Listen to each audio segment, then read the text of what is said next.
Sir இது கூட்டணிய பலவீனப்படுத்துற மாரியான ஒரு செயலா ஆயிராதா? அதுக்கு தானே புகார் கொடுத்திருக்காரு. அதுக்கு தானே புகார் நான் கொடுத்திருக்கிறேன். தனிப்பட்ட முறையில், அதாவது தனியா வந்து நீங்க ஒரு கட்சி நடத்த முடியாது அப்படிங்கறத வந்து சொல்லியிருக்காரு. இது எல்லா கட்சிக்கும் பொருந்தக்கூடியது. அதாவது இது வந்து ஒரு கட்சி பலகீனமாக அல்லது வந்து கட்சிக்குள் ஏற்படக்கூடிய பலகீனமாக பார்க்கப்பட்ட பட்சத்தில் கேட்கப்படும் கேள்விக்கு தான் இதை பதில் சொல்லிட்டு இருக்கிறேன். இது கட்சிக்குள் இருக்கும், மண்டலத்துக்கும் சளி இருக்கும் அப்படிங்கிற மாதிரி இது மாதிரியான விஷயங்கள் கட்சிக்குள் இருக்கும். ஆனால் இப்ப நாங்க வந்து தொடர்ந்து களமாடி கொண்டிருக்கிறோம்.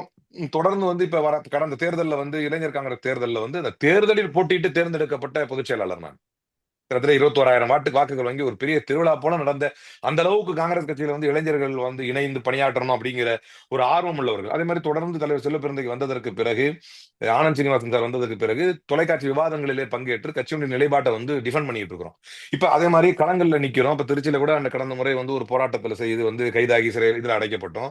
அப்ப இதெல்லாம் வந்து தொடர்ந்து களத்தில் இருக்கக்கூடிய எங்களுக்கு, இந்த கட்சியை வலுப்படுத்த வேண்டும் என்று நினைக்கக்கூடிய எங்களுக்கு மிக தெளிவாக புரிகிறது. கொள்கை ரீதியாக ஏன்னா எந்த விதத்திலுமே எந்த நெருடலுமே இல்லாமல் செல்லக்கூடிய ஒரு கூட்டணி தான் இந்தியாவிலேயே தமிழ்நாட்டுக்கு இருக்கக்கூடிய கூட்டணி தான். எந்த சிக்கலும் இல்லாம, உதாரணத்துக்கு டெல்லியில அந்த அந்த ஒரு கிளாரிட்டி இல்ல நம்மளுக்கு, வெஸ்ட் பெங்கால்ல அந்த கிளாரிட்டி இல்ல, பஞ்சாப்ல நமக்கு அந்த கிளாரிட்டி இல்ல.